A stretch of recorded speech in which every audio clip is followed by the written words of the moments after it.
की वैक्सीन को लेकर इंटरनेशनली और नेशनली किस तरह की खबरें आ रही हैं।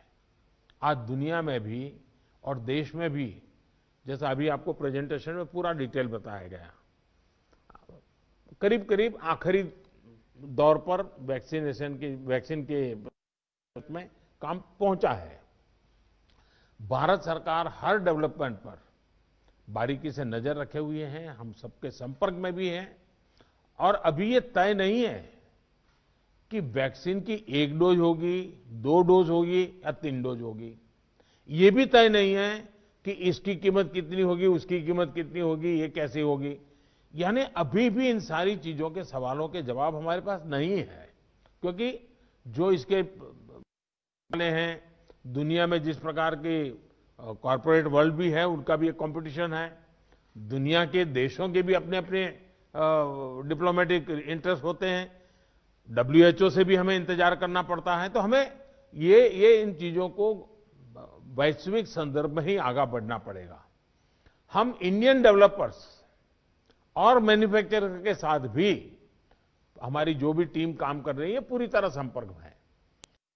अलावा ग्लोबल रेगुलेटर्स, अन्य देशों की गवर्नमेंट्स, मल्टीलेटरल इंस्टीट्यूशंस और साथ ही इंटरनेशनल कंपनीज, सभी के साथ जितना संपर्क बढ़ सके, जितने रियल टाइम कम्युनिकेशन हो, इसके लिए पूरा प्रयास, एक व्यवस्था बनी हुई है।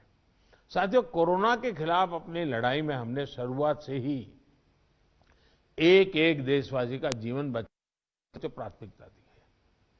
अब वैक्सीन आने के बाद भी हमारी प्राथमिकता यही होगी कि सभी तक कोरोना की वैक्सीन पहुंचे। उसमें तो कोई विवाद हो ही नहीं सकता है। लेकिन कोरोना की वैक्सीन से जुड़े भारत का अभियान अपने हर नागरिक के लिए एक प्रकार से नेशनल कमिटमेंट की तरह है। इतना बड़ा टीकाकरण अभियान स्मूथ हो, सिस्टमैटिक हो और सस्टेन हो, ये लंबा चलने वाला है। हम सभी को, हर सरकार को, हर संगठन को एकजुट होकर के कोऑर्डिनेशन के साथ एक टीम के रूप में काम करना ही पड़ेगा। साथियों, वैक्सीन को लेकर भारत के पास जैसा अनुभव है वो दुनिया के बड़े बड़े देशों को भी नहीं है। हमारे लिए जितनी जरूरी है स्पीड है, उतनी ही जरूरी है सेफ्टी भी है। भारत जो भी वैक्सीन अपने नागरिकों को देगा वो हर वैज्ञानिक कसौटी पर खरी होगी। जहां तक वैक्सीन के डिस्ट्रीब्यूशन की बात है तो उसकी तैयारी भी आप सभी राज्यों के साथ मिलकर के की जा सके रही है। वैक्सीन प्राथमिकता के आधार पर किसे लगाई जाएगी, ये राज्यों के साथ मिलकर के एक मोटा मोटा खाका भी आपके सामने रखा है कि भाई अगर इस प्रकार से WHO ने जो कहा है हम चलते हैं तो अच्छा है। लेकिन फिर भी ये निर्णय तो हम सब मिलकर के ही करेंगे। उनके सुझाव का महत्व इसमें बहुत रहेगा, क्योंकि आखिरकार उनको अंदाज है कि उनके राज्य में ये कैसे होगा। हमें कितनी अतिरिक्त कोल्ड स्टोरेज की जरूरत रहेगी, मुझे लगता है कि राज्यों ने इस पर अभी बल देकर के व्यवस्थाएं खड़ी कर देना शुरू कर देना चाहिए। कहां कहां संभव हो गए, उसके पैरामीटर्स क्या हो गए, उस पर हमें यहां से सूचनाएं तो डिपार्टमेंट को चली गई है, लेकिन इसको अब इम्प्लीमेंट करने के हमने रेडी रखना पड़ेगा। और जरूरत पड़ी तो अतिरिक्त सप्लाई भी सुनिश्चित की जाएगी। और इसका विस्तृत प्लान बहुत जल्द ही राज्य सरकारों के साथ मिलकर के तय कर दिया जाएगा। हमारी राज्यों की और केंद्र की टीम साथ लगातार वो बातचीत कर रहे हैं, काम चल रहा है।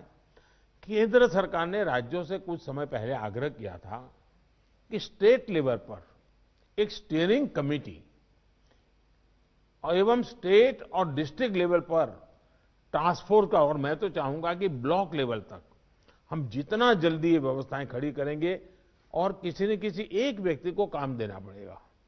इन कमेटियों की रेगुलर बैठकें हो, उनकी ट्रेनिंग हो, उनकी मॉनिटरिंग हो, और जो ऑनलाइन ट्रेनिंग होती है वो भी शुरू हो। हमें हमारा रोजमर्रा के काम के साथ कोरोना से लड़ते लड़ते भी इस एक व्यवस्था को भी विकसित तुरंत करना पड़ेगा, ये मेरा आग्रह रहेगा। जो कुछ सवाल आपने कहे हैं, कौन सी वैक्सीन कितनी कीमत में आएगी, ये भी तय नहीं है। मूल भारतीय वैक्सीन अभी 2 मैदान में आगे हैं।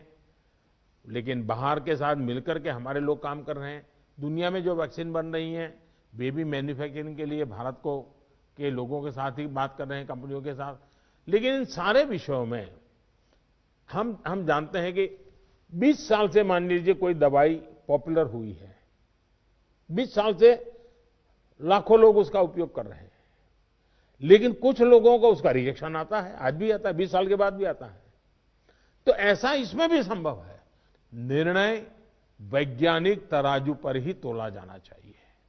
निर्णय उसकी जो अथॉरिटीज हैं उन अथॉरिटीज के सर्टिफाइड व्यवस्था से ही होनी चाहिए। हम लोग समाज जीवन की चिंता करते हैं, लेकिन हम सब जानते हैं कि हम कोई वैज्ञानिक नहीं है, हम इसकी एक्सपर्टाइज हमारी नहीं है।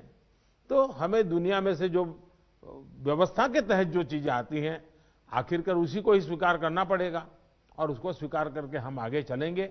लेकिन मैं आपसे आग्रह करूंगा कि आप के मन में जो योजना हो, खास करके वैक्सीन के संबंध में, किस प्रकार से आप डिलीवरी नीचे तक ले जाएंगे, आप जितना जल्दी बहुत डिटेल प्लान करके लिख करके भेजेंगे तो निर्णय करने में सुविधा होगी। और आपके विचारों का ताकत इसमें बहुत है। राज्यों का अनुभव बहुत अहमियत रखता है, क्योंकि वहीं से ये चीज आगे बढ़ने वाली है। और इसलिए मैं चाहूंगा कि आपका बहुत ही एक प्रकार से प्रोएक्टिव पार्टिसिपेशन इसमें बने, यही मेरी अपेक्षा है। लेकिन मैंने पहले ही कहा, वैक्सीन अपनी जगह पे है, वो काम होना है, करेंगे, लेकिन कोरोना की लड़ाई जरा भी ढीली नहीं पड़नी चाहिए, थोड़ा सा भी ढिलास नहीं आनी चाहिए। यही मेरी आप सब